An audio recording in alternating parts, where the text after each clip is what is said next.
আমরা সকলেই বুঝি রোজ করা ঝগড়া মোটে ভালো কাজ না, কিন্তু কি করব বলুন, সাধারণ মধ্যবিত্ত মানুষ তো কোনো না কোনো কারণে কারো না কারোর সঙ্গে ঝগড়া আমরা প্রত্যেকেই প্রায় প্রতিদিনই করে থাকি। আজ এহেন ঝগড়া করার ইংলিশ আমরা জেনে নেব। ঝগড়া করার ইংলিশ হলো বিকারিং, BICKERING।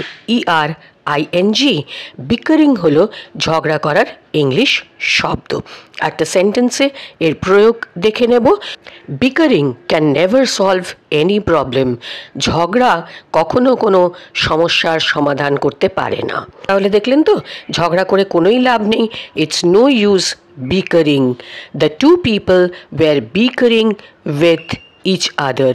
অনেকগুলো এক্সাম্পল দিয়ে দিলাম যাতে কিনা বুঝতে এবং ব্যবহার করতে আপনাদের আমাদের কোনো অসুবিধা না হয়। তবে এত কিছু বলার পরেও আমি আর কখনো ঝগড়া করব না, এ কথা কি পারবো বলতে?